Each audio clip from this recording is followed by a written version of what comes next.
ನಮಸ್ಕಾರ ವೀಕ್ಷಕರೇ, RJ32 ಕನ್ನಡ ನ್ಯೂಸ್ಗೆ ಸ್ವಾಗತ. ನಾನು ರಾಘವೇಂದ್ರ. ಇದೀಗ ಪ್ರಮುಖ ಸುದ್ದಿಗಳಿಗೆ ಹೋಗೋಣ.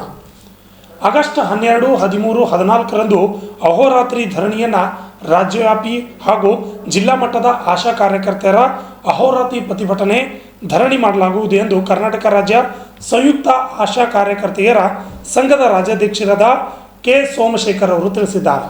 ಕಲಬುರಗಿ ನಗರದ ಪತ್ರಿಕಾ ಭವನದಲ್ಲಿ ಆಯೋಜನೆ ಮಾಡಿರುವ ಸುದ್ದಿಗೋಷ್ಠಿಯಲ್ಲಿ ಮಾತನಾಡಿದ ಅವರು, ಮುಖ್ಯಮಂತ್ರಿಗಳು ರಾಜ್ಯದ ಗೌರವಧನ ಮತ್ತು ಕೇಂದ್ರ ಭಾಗಶಃ ಪ್ರೋತ್ಸಾಹಧನ ಸೇರಿಸಿ ಮಾಸಿಕ ಕನಿಷ್ಠ 10,000 ರೂಪಾಯಿ ಅನ್ವಯವಾಗುವಂತೆ ಹೊರಡಿಸಬೇಕು. ಆದೇಶ ಏಪ್ರಿಲ್ನಿಂದ ಹೊರಡಿಸಬೇಕಿತ್ತು.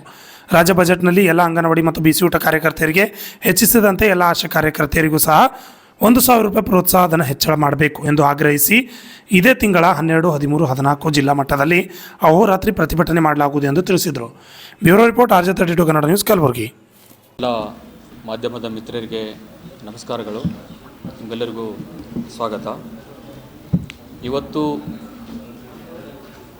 ಈ ಒಂದು ಪತ್ರಿಕಾಗೋಷ್ಠಿ ಕರೆದಿರೋದು ಉದ್ದೇಶ ಅಂದರೆ, ಈಗಾಗಲೇ ರಾಜ್ಯದಾದ್ಯಂತ ನಮ್ಮ ಸಂಘಟನೆ all India united trade union centre AIUTUCಗೆ ಸಂಯೋಜಿತಗೊಂಡಿರತಕ್ಕಂಥ ಕರ್ನಾಟಕ ರಾಜ್ಯ ಸಂಯುಕ್ತ ಆಶಾ ಕಾರ್ಯಕರ್ತೆಯರ ಸಂಘದ ಇಂದ ಇಡೀ ರಾಜ್ಯದಾದ್ಯಂತ ಇದೇ ಆಗಸ್ಟ್ 12, 13, 14 3 ದಿನಗಳ ಕಾಲ ರಾಜ್ಯದ ಎಲ್ಲ ಜಿಲ್ಲಾ ಕೇಂದ್ರಗಳಲ್ಲಿ 42,000 ಜನ ಆಶಾ ಕಾರ್ಯಕರ್ತೆಯರು ಕೆಲಸಗಳನ್ನು ಬಹಿಷ್ಕಾರ ಮಾಡಿ ಆಯಾ ಜಿಲ್ಲೆಗಳಲ್ಲಿ ಜಿಲ್ಲಾಧಿಕಾರಿಗಳ ಕಚೇರಿ, CO ಎಲ್ಲಿ ಅನುಕೂಲ ಆಗುತ್ತೆ ಆ ಒಂದು ಸ್ಥಳಗಳಲ್ಲಿ ಹಗಲು ರಾತ್ರಿ ಧರಣಿ ಮಾಡುವಂಥ ಒಂದು ತೀರ್ಮಾನಕ್ಕೆ ನಾವು ಬಂದಿದ್ದೀವಿ. ಈಗಾಗಲೇ ಅದನ್ನು ಎಲ್ಲ ಕಡೆ ಘೋಷಣೆ ಮಾಡ್ತಾ ಇರೋದು. ಇದಕ್ಕೆ ಕಾರಣ ಅಂದರೆ ಏನು, ಈಗ ರಾಜ್ಯದಲ್ಲಿ ಅಧಿಕಾರದಲ್ಲಿರ್ತಕ್ಕಂಥ ಸರ್ಕಾರ 2013ರಲ್ಲಿ ಏನು ಹಿಂದಿನ ಸರ್ಕಾರ ಆಶಾ ಕಾರ್ಯಕರ್ತರಿಗೆ 1,000 ರೂಪಾಯಿ ಗೌರವಧನ ಹೆಚ್ಚು ಮಾಡಿತ್ತು. ಅದನ್ನು ಕೆಲವು ಕಾರಣದಿಂದ ಕೊಡೋಕ್ಕಾಗೋದಿಲ್ಲ, ಸದ್ಯಕ್ಕೆ ನಾವು ಆರ್ಥಿಕ ತೊಂದರೆ ಇರೋದರಿಂದ ಮುಂದಿನ ಇದರಲ್ಲಿ ಬಜೆಟ್ನಲ್ಲಿ ಕೊಡ್ತೀವಿ ಅಂತ ಹೇಳಿದರು. ಆ ಬಜೆಟ್ನಲ್ಲಿ ಕೂಡ ಆಶಾ ಕಾರ್ಯಕರ್ತೆಯರ ಗೌರವಧನ ಹೆಚ್ಚು ಮಾಡಲಿಲ್ಲ. ಮತ್ತು ಮೊನ್ನೆ ಅದರ ತರುವಾಯ ನಾವು ಸಾಕಷ್ಟು ಹೋರಾಟಗಳನ್ನು ಮಾಡಿದ ನಂತರ ಆಶಾ ಕಾರ್ಯಕರ್ತೆಯರಿಗೆ ಕಳೆದ ಬಜೆಟ್ಗಿಂತ ಮುಂಚೆಯಲ್ಲಿ ನಾವು ಜನವರಿ 9, 10, 11, 12 4 ದಿನಗಳ ಕಾಲ ಹೋರಾಟ ಮಾಡಿದಾಗ ಬೆಂಗಳೂರಿನ ಫ್ರೀಡಂ ಪಾರ್ಕ್ನಲ್ಲಿ 4ನೇ ದಿನ ಮಾನ್ಯ ಮುಖ್ಯಮಂತ್ರಿಗಳು ಸಮ್ಮುಖದಲ್ಲಿ ಸಭೆ ಆಯಿತು. ಮಾನ್ಯ ಸಚಿವರು, ಆರೋಗ್ಯ ಸಚಿವರು ಮತ್ತು ಉನ್ನತ ಅಧಿಕಾರಿಗಳು, ನಮ್ಮ ಕಲಬುರಗಿ ಜಿಲ್ಲೆಯ ಶಾಸಕರು ಆಗಿರ್ತಕ್ಕಂಥ ಅಜಯ್ ಸಿಂಗ್ ಅವರು ಕೂಡ ಇದ್ದರು. ಆ ಒಂದು ಸಭೆಯಲ್ಲಿ ಒಂದು ಪ್ರಕಟಣೆ ಮಾಡಿದರು. ಆಶಾ ಕಾರ್ಯಕರ್ತೆಯರಿಗೆ ಪ್ರತಿ ತಿಂಗಳು ಕೇಂದ್ರ ಮತ್ತು ರಾಜ್ಯ ಸರ್ಕಾರದ ಎರಡೂ ಸೇರಿ ಕನಿಷ್ಠ 10,000 ನಾವು ಗ್ಯಾರಂಟಿ ಮಾಡ್ತೀವಿ.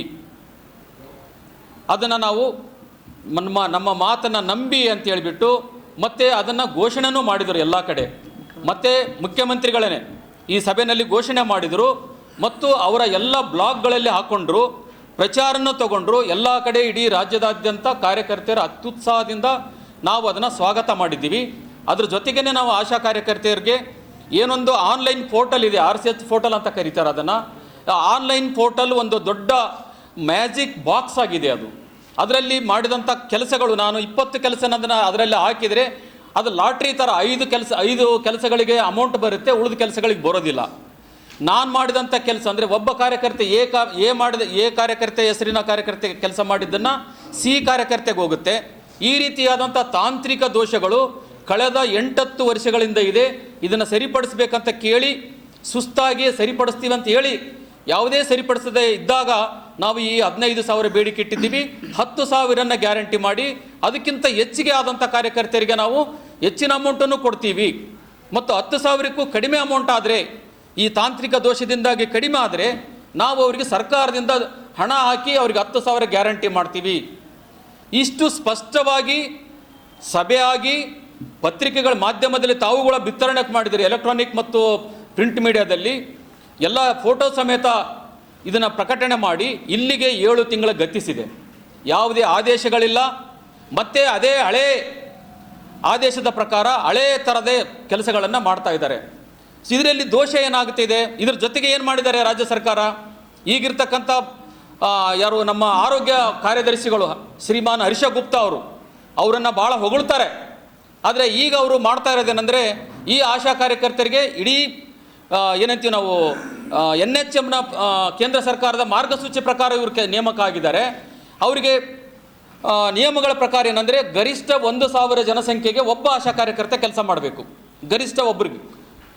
1,000 ಆದಮೇಲೆ ಎರಡನೇ ಆಶಾ ಕಾರ್ಯಕರ್ತ ಸೃಷ್ಟಿ ಆಗಬೇಕು. ಈಗ ಇವ್ರ ತಲೆಯಲ್ಲಿ ಏನೋ ಹೊರಟಿದೆ ಅಂತೆ, ಕನಿಷ್ಠ 1,000 ಅಂತ 2,000 ಆಶಾ ಕಾರ್ಯಕರ್ತರಾಗಬೇಕು, 2,000ಕ್ಕೆ ಒಬ್ಬರು ಆಶಾ ಆಗಬೇಕು, ಉಳಿದಂಥ ಆಶೆಗಳನ್ನು ತೆಗಿತೀವಿ ನಾವು. ಇದಕ್ಕೊಂದು ಸುತ್ತೋಲೆ ಮಾಡಿದ್ದಾರೆ. ಆಶ್ಚರ್ಯ ಆಗುತ್ತೆ ಇದು. ಕೇತಕಿ ಡೆವಲಪರ್ಸ್, ನಿಮ್ಮ ಕನಸಿನ ಮನೆಗಾಗಿ ಜಾಗ ಹುಡುಕ್ತಿದ್ದೀರಾ? ಕಲಬುರಗಿ ನಗರದಲ್ಲಿ ಕೇತಕಿ ಡೆವಲಪರ್ಸ್ನಿಂದ ಅತಿ ಉತ್ತಮವಾದ ಕೊಡುಗೆ. ಕಲಬುರಗಿ ಕೆಸರಟಗಿ ಪೊಲೀಸ್ ಟ್ರೈನಿಂಗ್ ಸೆಂಟರ್ ಹತ್ತಿರ ಹಾಗೂ ಕಣತಾಳ ಗ್ರಾಮದ ಹತ್ತಿರ GDA ಅಪ್ರೂವ್ಡ್ ಆಗಿರುವ ಫ್ಲಾಟ್ಗಳು ಹಾಗೂ 80% ಬ್ಯಾಂಕ್ನಿಂದ ಲೋನ್ ಅಪ್ರೂವ್ಡ್ ಮಾಡಿಸಿಕೊಡಲಾಗುವುದು. SL enclave, NA town planning, ಸಂಪೂರ್ಣ ಡೆವಲಪ್ಮೆಂಟ್ ಆಗಿರುವ ರೆಸಿಡೆನ್ಷಿಯಲ್ ಫ್ಲಾಟ್ ಬುಕಿಂಗ್ ಪ್ರಾರಂಭವಾಗಿದ್ದು ಬ್ಯಾಂಕ್ ಲೋನ್ ಕೂಡ ಲಭ್ಯವಿದೆ. ಸಣ್ಣೂರು ಕ್ರಾಸ್ ಹತ್ತಿರ ಫ್ಲಾಟ್ಗಳು ಲಭ್ಯವಿದೆ. ನವನಗರ ಚಂದಾಪುರದಲ್ಲಿ ಕೂಡ ಫ್ಲಾಟ್ಗಳು ಲಭ್ಯವಿದೆ. ಸಂಪೂರ್ಣ ಡೆವಲಪ್ಮೆಂಟ್ ಆಗಿರುವ ರೆಸಿಡೆನ್ಷಿಯಲ್ ಫ್ಲಾಟ್ ಬುಕಿಂಗ್ ಪ್ರಾರಂಭವಾಗಿದ್ದು ಬ್ಯಾಂಕ್ ಲೋನ್ ಕೂಡ ಲಭ್ಯವಿದೆ. 10 ಎಕರೆ ಜಾಗದಲ್ಲಿ ಬಹುದೊಡ್ಡ ಪ್ರಾಜೆಕ್ಟ್ ಇದಾಗಿದ್ದು ಕಲಬುರಗಿ ಜಿಲ್ಲೆಯ ಚಿಂಚೋಳಿ ತಾಲೂಕಿನ ಗಾಂಧಿ ವೃತ್ತದ ಹತ್ತಿರ ವೀರೇಂದ್ರ ಪಾಟೀಲ್ ಬಡಾವಣೆ ಚಂದಾಪುರದಲ್ಲಿ ಫ್ಲಾಟ್ಗಳು ಲಭ್ಯವಿದೆ.